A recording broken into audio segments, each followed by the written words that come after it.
O Jornal do Meio-Dia tem mostrado a dificuldade do cadeirante que usa o transporte coletivo em Goiânia. Hoje você vai conhecer como é triste a vida da pessoa especial que depende de ônibus. Um verdadeiro desafio. O repórter João Vitor Guedes pegou carona com pai e filho em uma viagem que durou mais de 2 horas, da casa até um posto de saúde, onde uma consulta foi remarcada pela 3ª vez. Eu chamei o Jornal do Meio-Dia aqui para falar sobre a dificuldade dos ônibus que são muito lotados e às vezes os elevadores estão estragados. A peregrinação que você vai ver agora é um exemplo de superação e amor à família. Marcos Paulo, de 10 anos, nasceu com hidrocefalia, o que prejudicou no desenvolvimento das pernas do garoto. A tarefa de hoje do menino é acompanhar o pai, Pedro Alves de Souza, de 55 anos, até o cais do bairro Goiá. O homem está sentindo fortes dores no peito, sofre com falta de ar e até hoje não sabe o que tem. 2 consultas da unidade de saúde chegaram a ser marcadas, mas foram canceladas já na saída de casa. Os problemas aparecem logo. Na calçada, postes atrapalham a passagem do pai e do filho cadeirante. O local destinado à parada do transporte coletivo é completamente sem estrutura. Não tem cobertura e nem placa indicando que aqui é um ponto de ônibus. Bom, são 8h47, o Pedro e o Marcos Paulo estão se preparando para entrar no ônibus agora. Uma pessoa está ajudando ele. A gente vê que o elevador não desceu, então o passageiro teve que vir aqui ajudar para pegar a cadeira de rodas deles. A gente vê que não é fácil, tá vendo? E agora a gente vai acompanhar. Esse é só o primeiro ônibus de 3 que ele tem que pegar. No primeiro ônibus o elevador já não funcionou. Pois é, né? Estraga toda hora. Partimos para o terminal Parque Oeste, nossa primeira parada. Dentro do ônibus, ouvimos diversas reclamações dos passageiros. Atraso, superlotação e falta de segurança. Depois de 15 minutos, chegamos no terminal. Dessa vez, um funcionário veio ajudar. Embarcamos no segundo ônibus do dia. Pelo menos 2 vezes na semana, Marcos Paulo tem que encarar 3 ônibus para chegar ao CRER, onde ele faz tratamento, e também 3 ônibus para ir à natação. O cansaço é inevitável.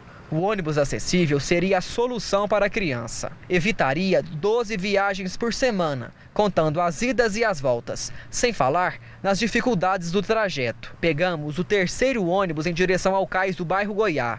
Já se passou mais de 1 hora desde que saímos do residencial Buena Vista 3. Ao descer do veículo, mais problemas. A calçada não era adaptada para a cadeira de rodas. Pedro teve que empurrar o filho se arriscando em meio aos carros. Para atravessar a avenida, outro desafio. Sem faixa de pedestres, o homem teve que correr. Calor, cansaço e falta de estrutura.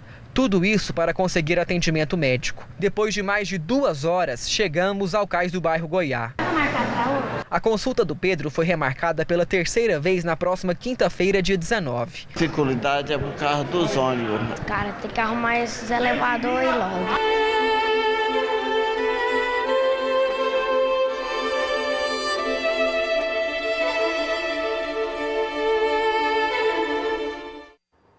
A gente não tem explicação isso que acontece.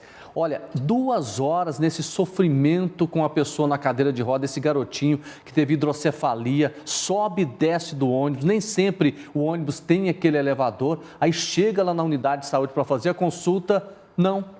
A consulta não vai acontecer hoje, ela foi desmarcada, ela vai ser remarcada para outro dia. Já é a 3ª vez que isso acontece. Aí fica aquela pergunta que a gente faz: será que se a gente colocar um médico desse, uma pessoa da área de saúde para fazer esse mesmo trajeto, ele teria coragem de remarcar uma consulta para uma pessoa que está numa cadeira de roda? Eu tenho certeza que não. Se a gente colocasse um vereador também para fazer esse mesmo percurso, ele também não faria, não daria conta, porque só quem faz esse tipo de coisa é quem tem força, é quem sofre tanto como essas pessoas. Mas a gente não quer esse sofrimento, a gente quer que essas pessoas tenham qualidade de vida, tenham respeito, sejam respeitadas como cidadãs. Coisa que não acontece. Quando a gente vê essa situação toda, a gente fica revoltado. Por isso é que nós estamos fazendo essa matéria, pedindo que as pessoas coloquem a mão na consciência, reparem bem no sofrimento dessas pessoas e não deixem isso acontecer. Se uma pessoa vai ao médico, é porque ela precisa. Se ela marca uma consulta, é porque ela tem um problema de saúde. Ela não está brincando de ir numa unidade de saúde, não. Você reparou 2 horas de sofrimento. Isso é uma falta de respeito tremenda. Pegando 3 ônibus, né? Como você falou. E se fosse o filho de um dono de uma empresa de ônibus, com certeza ele não andaria de ônibus primeiramente, Nem esperava mas na fila. não esperava. E essa acessibilidade seria resolvida o mais rápido possível. Agora, de repente, marcar 3 vezes essa consulta em meio a tanta dificuldade, porque essa pessoa especial já enfrenta as adversidades impostas pela própria deficiência. E agora essa peregrinação toda, pegar 3 ônibus e não conseguir a consulta, por quê? Você sabe o que nós fizemos? Nós não fizemos só a questão da consulta, que já é um absurdo. Nós mostramos o sofrimento para chegar até a unidade, para ver se essas pessoas tenham mais consciência e parem com esse tipo de situação de fazer o povo de besta, de deixar o povo sofrendo, como a gente está mostrando.